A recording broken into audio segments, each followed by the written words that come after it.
Bring your palms together at the heart center.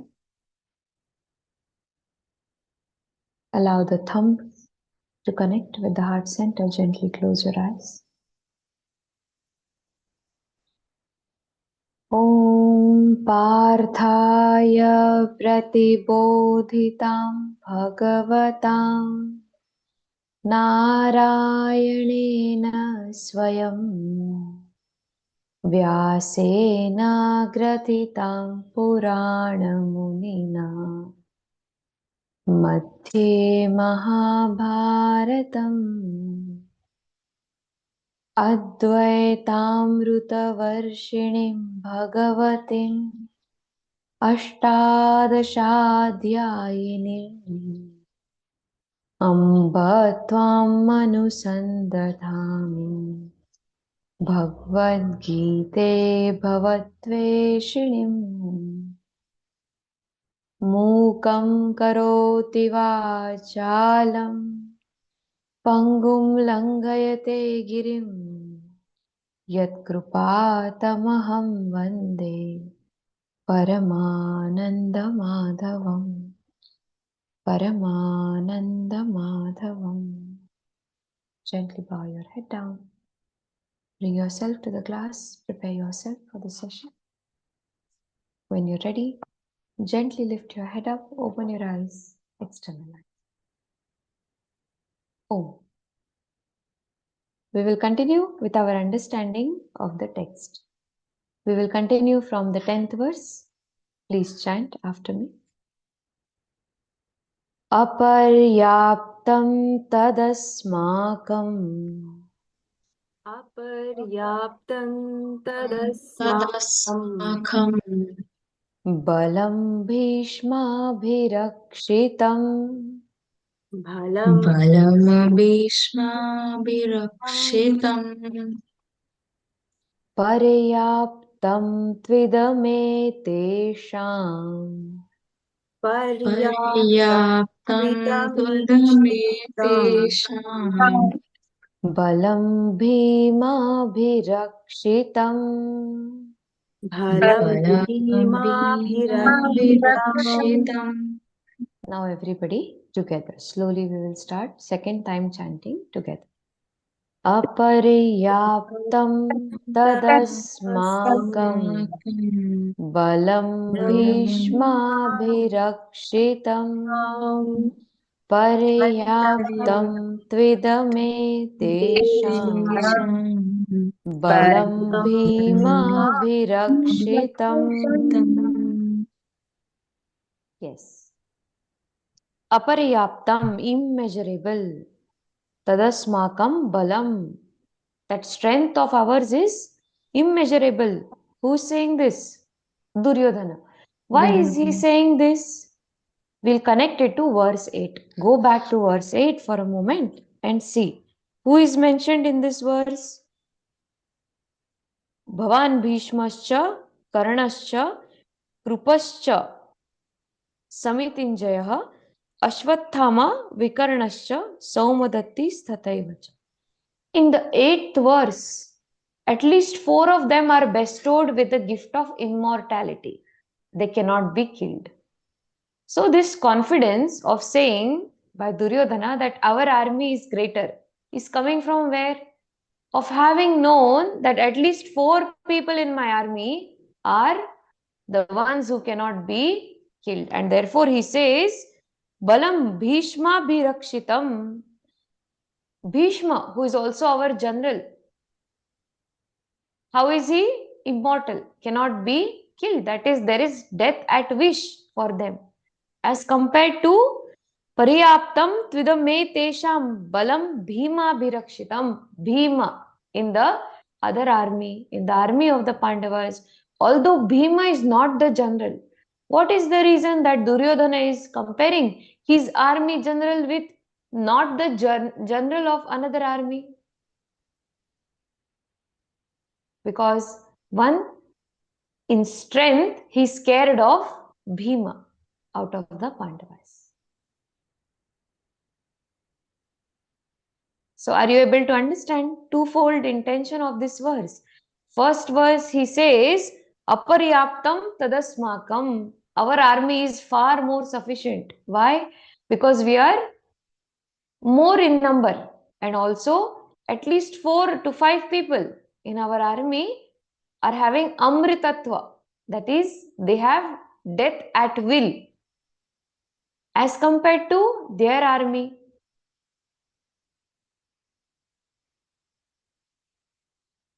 In their army, who is he comparing himself with? Not the army general, but with Bhima. That means he is also scared of Bhima internally when it comes to. This is what we see through Duryodhana in this verse. He says, our strength is immeasurable and we are perfectly protected by our grandfather Bhishma, whereas the strength of the Pandu army, his sons, is very, very limited. And why does he call limited? Because Bhima, the one he is scared of, does not have the Amritatva, death at will. And therefore, with this confidence, he is saying, our army is greater. This is to be noted. Why did he say that his army was greater? Verse 11. Ayaneshu cha sarveshu Ayaneshu सर्वेषु sarveshu यथा भागमवस्थिताः यथा भागमवस्थिताः भीष्ममेवाभिरक्षन्तु भीष्ममेवाभिरक्षन्तु भवन्तः सर्व एव हि भवन्तः सर्व एव हि together. अयनेषु च सर्वेषु यथा भागमवस्थिताः भीष्ममेवाभिरक्षन्तु भवन्तः सर्व एव हि अयनेषु. He says, now all of you must give full support, therefore, to Bhishma. How? Through Ayaneshu, strategic arrangement that you have formed. So, accordingly, in strategic points, all of you will be standing. Yatha bhagam, however you are arranged in different ways. Avasthitaha, situated. Bhishma, into the grandfather Bhishma. Eva abhirakshantu, certainly support must be given and he must be protected at all costs. Bhavanta, all of you will protect him, says Duryodhana. So after praising Bhishma, what does he say? Now it's your role to protect him, the one who is the most powerful in our army. This is what he is saying. In the previous verse, he had asked Dronacharya. What did he say to Dronacharya?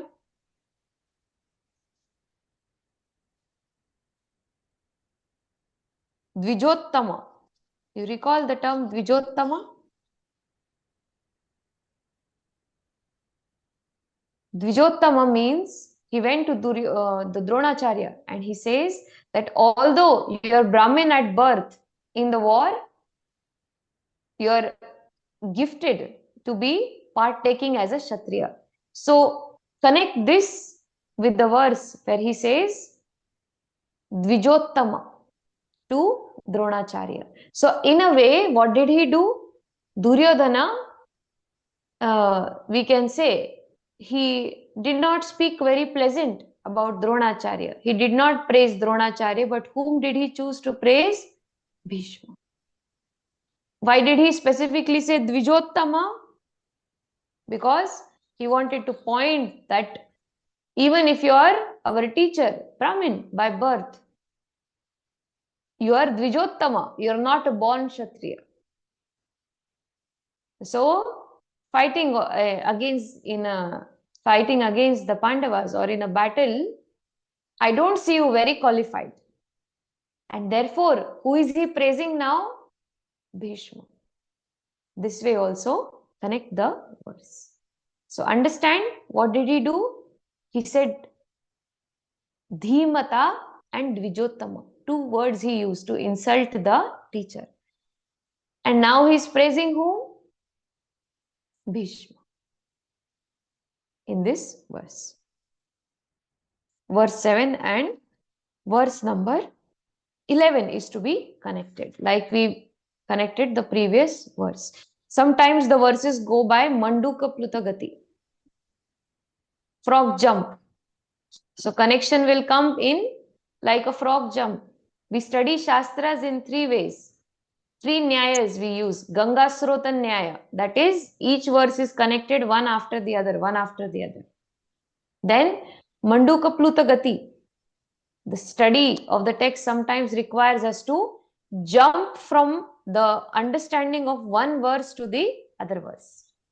One shloka to another shloka. So they will not be immediately connected, but 2-3 shlokas later you will find a connection between them. And one more, as the tiger walks, a lion or a tiger, how do they walk? Simhavlokan Nyaya. They will walk 10-15 steps and they will look back once. So sometimes in the text also, after 10-15 verses we go ahead, we may have to look back once to one of the verses. Any text you take, in the Bharatiya Darshan, in the Parampara, in the study of all the scriptures, these three methods of studying and which verse is to be connected, if you understand this correctly, after studying also, you will also be able to teach or help somebody with the text. So you must not only just go with the text, but understand the nuances as I share with us and as we study together. So which verse have we connected? 7. 11th with? 7. 7. Are we able to understand? Yes. Let's progress. Verse 12. Tasya sanjanayana harsham Tasya sanjanayana Kuru vruddha pitamaha pitamaha Simhanadam vinadyochehe Simhanadam vinadyochehe Shankham dadmau pratapavan.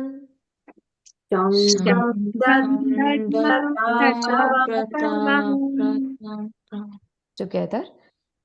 Tasya sanjanayan harsham Kuru vruddha pitamaha Simhanadam vinadyochehe Shankham dadmau pratapavan. Tasya, his, sanjanayan, increasing, harsham, cheerfulness, kuruvriddha, that is Bhishma, Pitamaha, the grandfather, Simhanadam, roaring like a lion, Vinadyochehe, Shankham, Dadmau Pratapavan, blows the conch shell. So we see then Bhishma, after listening to his praise, does he become happy? Pitama Bhishma? No. He understands that Duryodhana has just insulted his teacher, and to come out of that state and to divert him, what does he do? For him not to progress ahead, blows the conch shell very, very loudly. So the army should not feel very, very lowered or not apt to work for Duryodhana or to fight for him in the battle, because he's not speaking good. So in order to break that vibration, what does Bhishma Pitamaha do? He blows the conch shell very, very loudly, thus indicating that the war has begun. Until the last moment, opportunity has been given to Duryodhana. But what is his tendency? it is observed, and therefore Bhishma Pitamaha blows the conch shell. Historic moment is recorded, the war has begun. It also shows aggression from the Kuru army and defense from the Pandava army. Who started the war first? If this question is asked, what will be the answer? The Kauravas. Yes, the Kauravas started the battle first, and this is the moment that records it. And therefore, did Pandavas start the battle? No, they defended themselves in the battle. This is also to be noted. So, we see Bhishma seeing his depressed grandson, Duryodhana, has no victory in the battle, and he realizes in the moment he will only have to encourage and cheer everybody up. So, Sinha Nadan roaring like a lion. Such was the sound of the conch shell. And why did he do it? To uplift the spirits of all the ones who are fighting in the battle for them. Because general wise and numerical strength, they were better. But the one for whom Madarthe tyakta jivitaha, in the previous verse, Duryodhana had said Madarthe tyakta jivitaha. So Duryodhana was fighting the battle for himself. Bhishma Pitamaha realized. Therefore, Madarthe. And why were the Pandavas fighting the battle? For righteousness or the good. So Duryodhana fighting the battle for his own ego, for himself, versus the Pandavas who are fighting the battle for the good. So Madarthe tyakta jivitaha. This will be reminded by Bhishma Pitamaha in the verse. Where do you see Madarthe tyakta jivitaha? Which verse?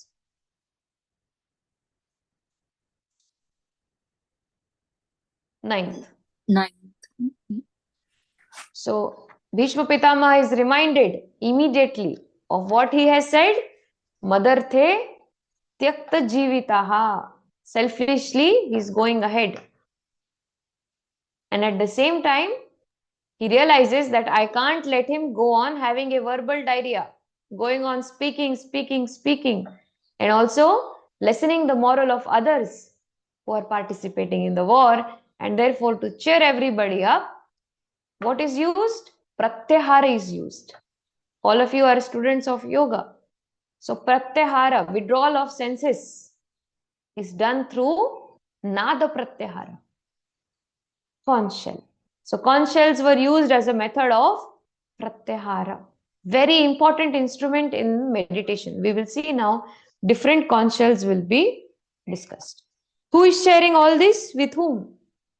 A quick question. Sanjay and Dhritarashtra. Yes.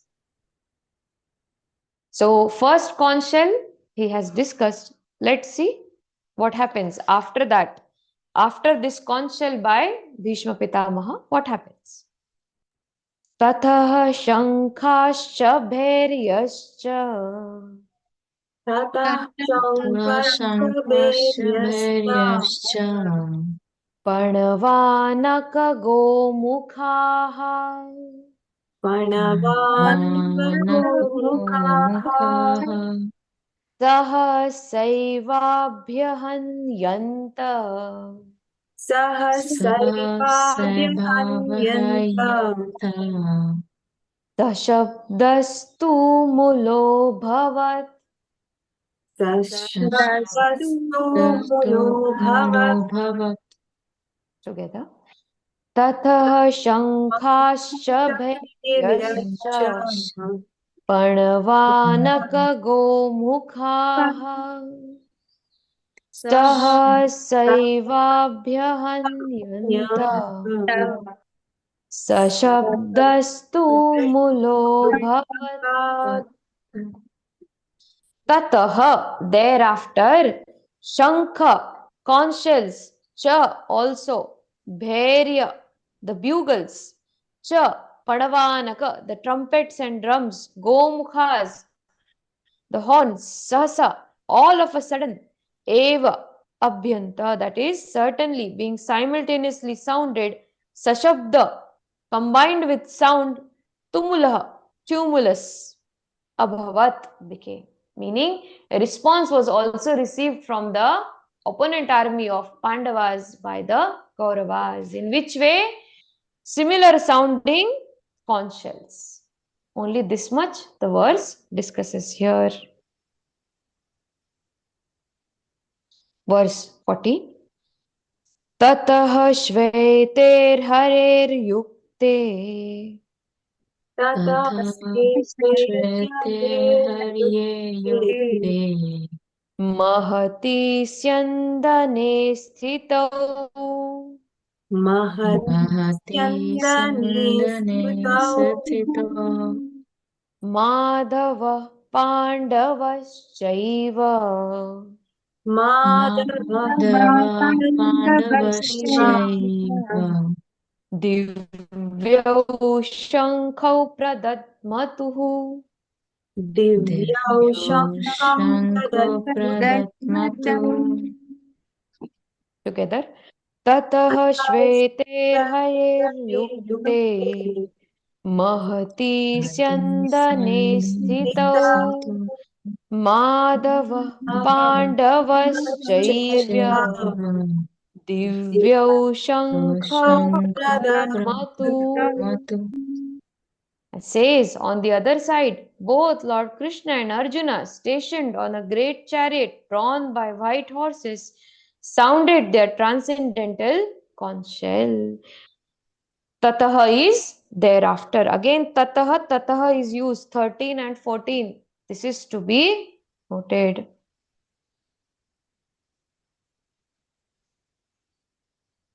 Shvetehe, white. How was the chariot and the horses? White color. White. Shveter, Hare Yukte, Mahati, and it was a great chariot, biggest chariot, as though Sanjay had seen the biggest chariot ever. So he says the great chariot, great also because it is carrying the great warrior Arjuna and Krishna, and also because the appearance of the chariot is very, very great, white, very big. Syandane Sthitau, the chariot was situated. Madhava Pandavaschaiva, both Krishna and Arjuna. Divyo Shankau. How are the Shankha discussed here? Divyo. In further verses, Sanjay will also remember the names of the conch shells for all the warriors of the Pandavas, thereby also showing his loyalty. When you know the name of somebody's conch shell, meaning how dear and how much time you spend with them. So he doesn't know the name of the conch shells of the Kuru or Kaurava army. But in the next verses, he is going to repeat the name of the conch shell also, each of the Pandava army, as though he is happy seeing those. And he remembers the name of all of those. It is also a moment where we see where is Sanjay's loyalty. It is towards the Pandavas. In so much loyalty that he is also able to remember the names not only of the warriors but of their conch shells respectively. So Sanjaya we see also as a great sadhaka. Although the first chapter is just discussing the background of the war, we will take every opportunity in every session to understand and learn something important about sadhana and sadhak. For example, when we say Sanjay is a great sadhak, what does a sadhak do is the question. What do you think? What does a sadhak do?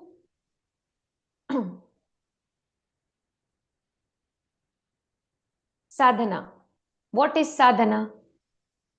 Sadhak only does sadhana. First, what is sadhana? Sadhana, instrument that is used to attain the spiritual goal. How many instruments? Fourfold instrument. Paramparagata sadhana. First is paramparagata. In tradition, traditional way of sadhana. This sadhana is Karma yoga. So if somebody is doing karma yoga, what do we call them? Paramparagata sadhana. Whichever tradition of study you belong, you do, what do you do? Karma yoga.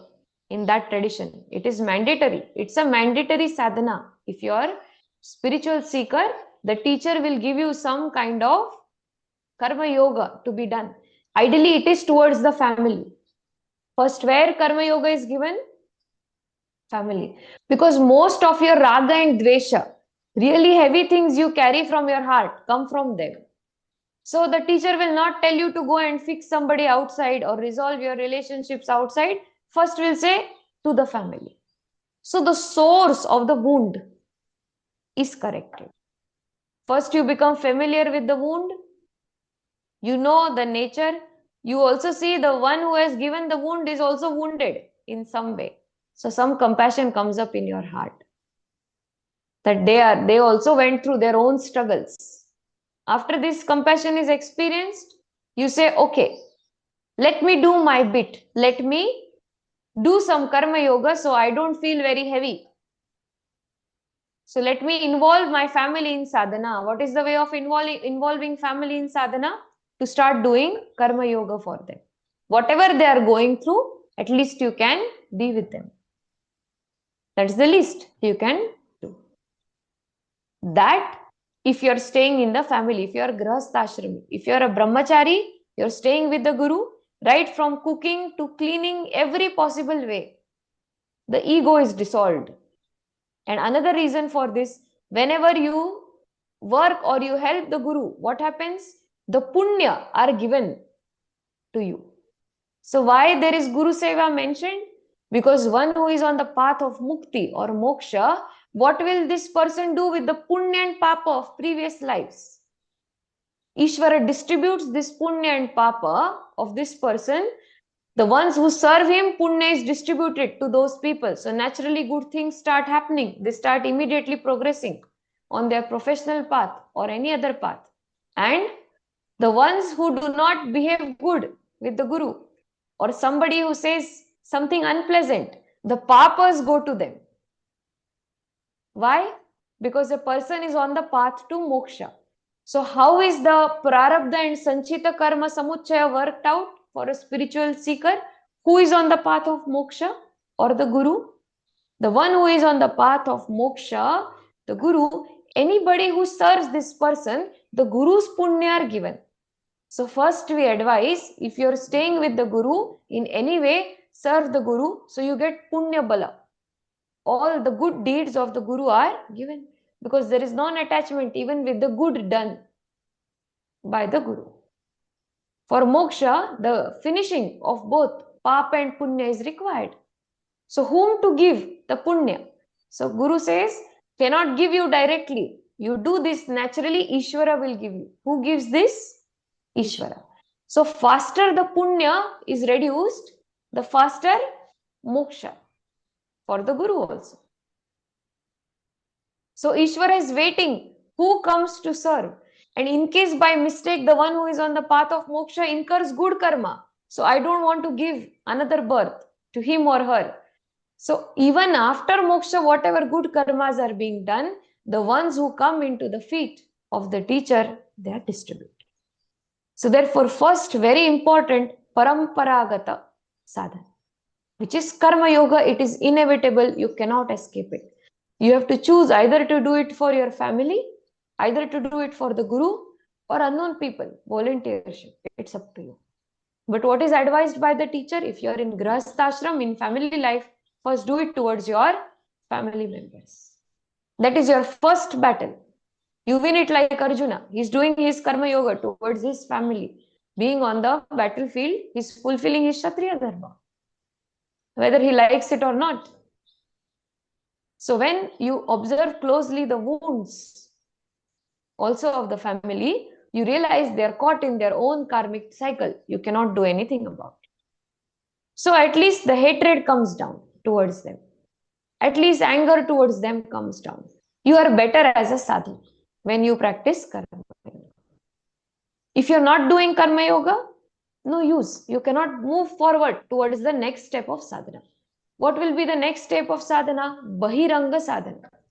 Bahiranga sadhana is sadhana chatushtaya. Bahiranga, external sadhana. Sadhana chatushtaya. What is sadhana chatushtaya? Fourfold sadhanas are therefore utilized. First is viveka, discrimination. Your high discrimination or viveka, whether I should do what is spiritually suited for me or not. Where am I wasting my time? This again and again you have to apply. Is this needed? Whatever I am doing, is this needed? What is the spiritual outcome of whatever I am doing? So viveka, things that waste the time, we don't go ahead there. Vairagya, dispassion. Dispassion and vairagya, knowing that everything is bound to change. Nashwar. So therefore, dispassion towards objects which were once owning the mind. We were slave, identifying what objects we are slave to, what tendencies we are slave to, and freeing ourselves from slavery by practicing vairagya. Each time the mind wants it, you will say, I can do without this. That is vairagya. Then shama adi shatakam, mind control, sense control, and so on. I will be sharing sadhana chatushtaya to you today in the group after the part. And finally, mumukshutva, longing for moksha. This is bahiranga sadhana, second part of sadhana.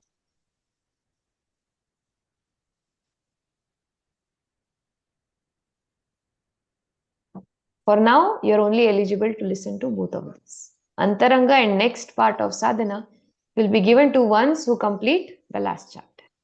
Until the last adhyaya, whoever is there, in between, there will be a requirement to discuss Antaranga sadhana and Sakshat sadhanas also. Higher instruments used to quickly progress on to higher realms of sadhana, to have spiritual experiences.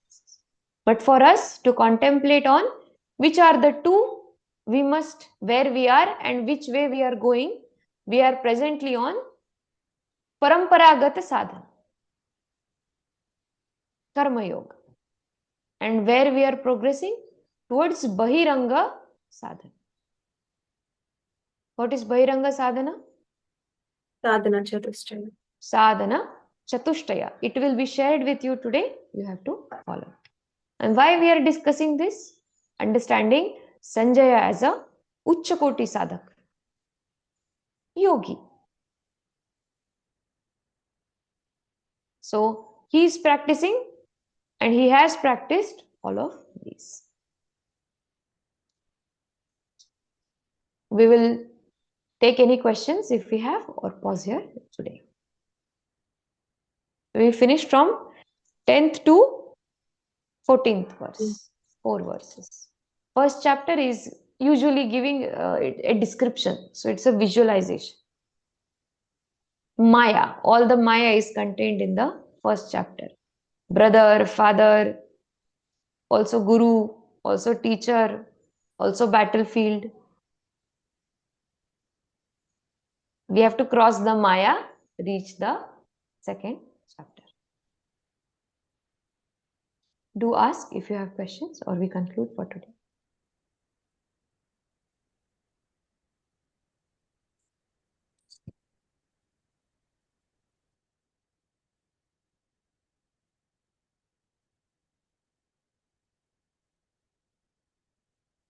Are we able to understand and follow the learning?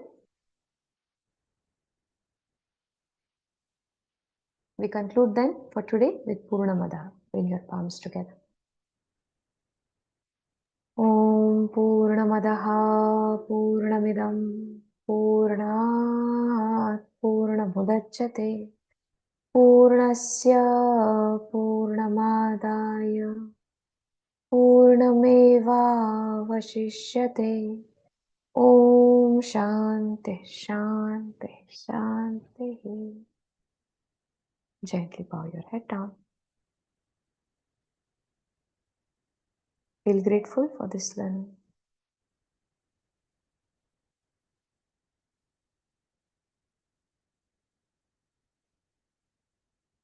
When you're ready, gently lift your head up, open your eyes, externalize. Hari Om. Take the Gita with you wherever you go today.